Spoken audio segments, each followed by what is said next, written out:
જોઈ તો આ શું વિચારો છો? અરે હું વિચારે હવે જિંદગીની પથારી ફરી ગઈ હવે. કોની જિંદગી? તમારી? અરે મારા ભાઈબંધ ની હવે. કેમ શું થયું વળી? અરે એને બૈરું જો ને આવ ટક ટક ટક ટક ટક ટક ચાલુ હોય હાવ. એવો હાથ સોનાનું રાખે ને તોય ટક ટક ટક ટક ચાલુ હોય હાવ. અરે પણ એની ઘરવાળી છે, એની લાઈફ છે, એનો પ્રોબ્લેમ છે. તમારે ક્યાં આવું બધું ટેન્શન લઈને ફરવાની જરૂર છે?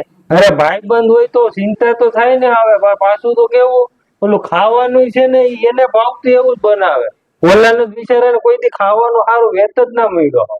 હા તો પણ કોક દી એને કહેવાય કે આજ આ બનાવ્યો ને ના બનાવે તો બહાર મળે જ છે, લઈને ખાઈ આવે. કઈ મહારાજ ને પૈણીને તો નથી લઈ આવ્યો કે હાવ કઈ બંધનમાં જ રાખવાનું હોય એને બિચારીને. હવે વાતો કરે પૈણીને લઈ આવ્યો તો થોડીક તો આશા હોય ને કે ખાવાનું તો સારું બનાવશે. એ કોઈ દી સારું ના દીધું. હવે બિચારાને હાવ પથારી ફેરવી નાખી છે. એટલે તમે કેવા શું માંગો? તમે મને સંભળાવો છો? અરે તને નથી કેતો, મારા ભાઈબંધ નું કહું છું. હવે પાછું તો ઓલું ખાવાનું હોય તો બનાવે કેવું ખબર છે?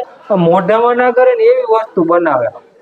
એકદમ કેવા શું માંગો ઈ પહેલા મને કયો ને. તને નથી કેતો હું, આ તો મારા ભાઈબંધ ની વાત કરું છું. હા તો તમારા ભાઈબંધ ને એની ઘરવાળી થી પ્રોબ્લેમ હોય કે એની ઘરવાળી સારું ના બનાવતી હોય તો તમારા ભાઈબંધે એની ઘરવાળીને સામે કહી દેવાય કે ભાઈ મને આ વસ્તુનો પ્રોબ્લેમ છે, તું હરખાએ બનાય. એમાં તમારે આવડું ટેન્શન લઈને ફરવાનું આવતું જ નથી. મારો ભાઈબંધ હવે એક બેન્ચ માં બેસતા આવે અમે બે તો થોડીક ચિંતા થાય ને. હવે ભણવામાં એક બેન્ચ માં બેસતા બે એટલા વર્ષ ભણ્યા ને. હા તો ચિંતા થાય તો પણ એની લાઈફ ને એ બધી ચિંતા ના કરવાની. મોટો થઈ ગયો હવે એને એના બધે બે માણાની પર્સનલ લાઈફ છે. તમારે ડગડગ ના કરવાની. એ બે ને પોહાતું હોય એમ કરે. હવે વાતું કરે છે. હવે પાછું થાવ રોજ આટો મારવા જાવ. લે હવે આટો મારવા કેટલીક વાર લઈ જાય એટલે આટો મારવા એટલે કોને આટો મારવા છે? અરે રોજ એમ કે હાંજ પડે તો ચાલો આટો મારવા જાય. તમે મને કયો ને. અરે તને નથી કેતો, ખબર જ છે. તું તારી ઉપર લેમાં તને નથી કેતો. મારા ભાઈબંધ ની વાત કરું છું આ બધી. હા તો આટો મારવા લઈ જતો મેં વયું શું છે? રોજ સાંજે જમીન જે ચક્કર મારવા જાય એમાં કઈ વયું ગયું એનું? આટો મારવા લઈ જાય થોડાક દી ના થાય જે કપડા લેવા આ લેવું તે લેવું ના. એટલે કપડા લેવા તે લઈ જાય એટલે મને કયો ને. અરે તને નથી કેતો હું. હવે તું ક્યાં તારી ઉપર ઓઢી લે બધું. મારા ભાઈબંધ ની વાત કરું છું. હવે હા તો કપડા જોતા હોય તો લેવા પડે કે એમાં કઈ નવી નવી ના કરજે. કપડા લઈ દે એનો ઘરવાળો છે ને કપડા લઈ દે.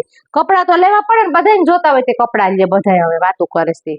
પાસે બહાર ફરવા ગયા હોય ને તો દા ફોન આવે પાછળથી. આંખ ના લેવા દે. ફોન તો કરે ને એની ચિંતા હોય તે ફોન કરે. હવે હા તો પણ મેં એને ઈ જ કીધું તો મારે ઘરવાળી પછી ફોન કરે ને આપડી ચિંતા હોય એટલે ફોન કરે. કામ એમાં કઈ ખોટું ના લગાડવાનું. તો મેં એને સમજાવ્યું. ધ્યાને રાખવું પડે ને ફોન કરીને થોડુંક આમ તેમ થઈ રહ્યું. એટલે જ નહીં ફોન તો આવે એ તો મેં એને સમજાવ્યું. સમજાવ્યું તો પણ તમારે એમ નહીં.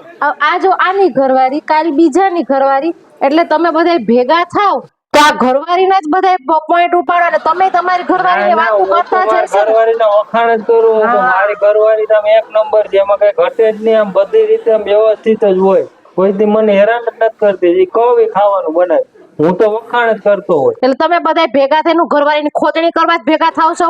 અરે ખોદણી બધા કરતા હું તો સારી જ વાત કરું તારી. હા એ ખબર છે. ઓલા બે એની ઘરવાળીને કહે તમે કર્યા વગર ના યાદ ના હોય. મને બધી ખબર જ છે. દોસ્તારની ઘરવાળી મૂકો. દોસ્તારની ઘરવાળીને હવે છે ને મારે એને ફોન કરીને કેવો છે કે તારો ઘરવાળો આવી રીતે બધા સામે વાતું કરે છે. તને જે પ્રશ્ન હોય ને સામે એને પૂછી લે ને તો તને બધે બદનામ કરી નાખશે. અરે એમાં બળતામાં ક્યાં ઘી વંબા જાતું. હવે કઈ કેતી નહીં. વધારે હરખ છે. હવે તને થોડી ખબર પડે. હવે જવા દે. હવે કઈ વાત ના કરે. હવે હા તો કોક ની પાછળ આપણે બળવાનું ચાલુ થઈ જાય. ખબર પડશે બાંધવાનું આપણે ચાલુ થઈ જાય. આપણે તો હારા મારું હાલે. વાતવાનું ક્યાં હાલે છે? હવે હાલે છે ક્યાં બાંધવાનું વાળા થાતા. મૂકો તમારા દોસ્તાને છે ને આજ પછી ના પાડ દેજો કે અમારી મોઢે છે ને તમારી ઘરવાળીની વાતો મૂકો. ના આપણે ચાલુ છે માલી ઘરવાળી એમ દોસ્તારોને હારે ખબર છે. લગ્ન કર્યા ને એટલે લગ્ન કર્યા એટલે કાઈ નહીં. હવે એમ કઉ છું. હવે ઈ લગ્ન કર્યા પહેલા કઈ વિચાર ના આવ્યો. કે લગ્ન પછી આ બધા પ્રોબ્લેમ થાય. ઈ જ વાત છે. બધા લગ્ન કર્યા પહેલા એવા વિચાર આવ્યા હું તો હું આ બુદ્ધિ હાવ ક્યાં ગઈ હતી હાવ. તો લગ્ન ના કરત ને એવો વિચાર આવ્યો હોત તો. ના ના એટલે એની વાત છે, આપણી વાત નથી. આપણે તો સારું હાલે છે. આ તો એને પેલા એવું વિચાર્યું હોત ને, લગ્ન કર્યા પેલા કે આમ સારી છોકરી બધા વિચારીને કર્યું હોત ને તો વાંધો ના આવે. હવે મૂકો તમારા દોસ્તારની ઘરવાળી ને તો હરખાઈને છે ને હવે મારે કઈ કહેવાય જાય લઈને ઉભા જ હોય જે હોય તે બંધ થાવ હવે.